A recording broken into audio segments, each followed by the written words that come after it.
mereka bisa bermain main mata lah. Sekarang dirubah lagi dengan ini turnamen.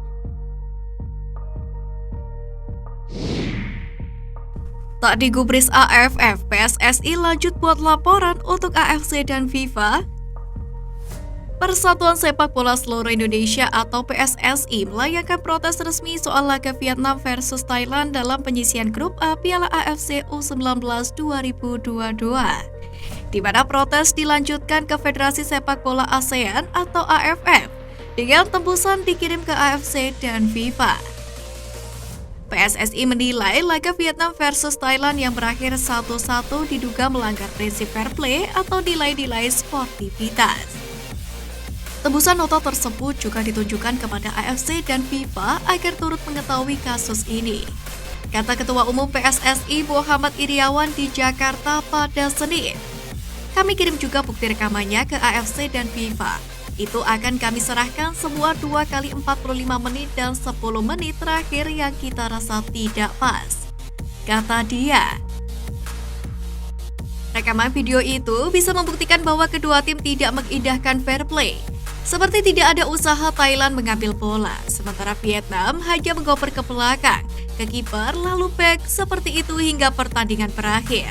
Pihak PSSI sendiri akan memastikan bertanya kepada AFF apakah itu fair play atau tidak. Jawabannya nanti akan menjadi acuan bagi PSSI untuk kedepannya.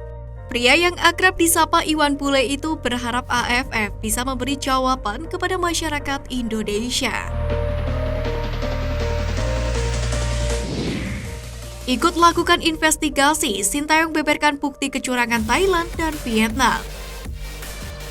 Pelatih Timnas U19 Indonesia melanjutkan penyelidikan soal keanehan laga Vietnam versus Thailand yang membuat timnya tersingkir dari Piala AFF U19 2022. Publik tanah air pun geram dengan hasil tersebut.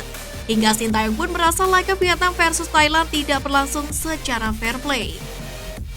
Sintayong mempercayai jika Vietnam dan Thailand sengaja bermain imbang 1-1 untuk menyingkirkan Garuda Nusantara. 2 hari setelah tersingkir dengan cara yang tidak biasa, Sintayong terlihat masih sakit hati dengan kegagalan di Piala AFF U19 2022. Terbukti penyelidikannya berlanjut dengan unggahan video melalui Instagram miliknya dengan mempertanyakan, apakah ini benar-benar fair play yang sebenar-benarnya?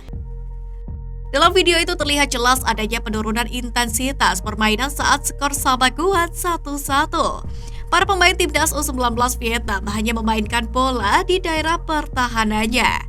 Sedangkan pemain Timnas U19 Thailand tidak terlihat mencoba untuk merebut bola. Lalu jelang pertandingan berakhir, satu persatu pemain Timnas U19 Thailand menjatuhkan diri meski tidak ada kontak fisik dengan pemain lawan. Saya ingin tanya kepada para fans bola, sangat mengecewakan sebagai pelatih kepala yang pekerjaannya sama. Tulis Sintayong dalam unggahannya. Apa yang para pemain muda bisa rasakan dan apa yang para pemain muda bisa belajar dari pertandingan tersebut? Sambungnya. Pelatih Malaysia U19 kasih komentar pedas ke Sintayong. Pelatih Timnas Malaysia U19 Hassan Sazali menyalahkan Sintayong dan Timnas Indonesia U19 yang tidak paham aturan head-to-head di Piala AFF U19 2022.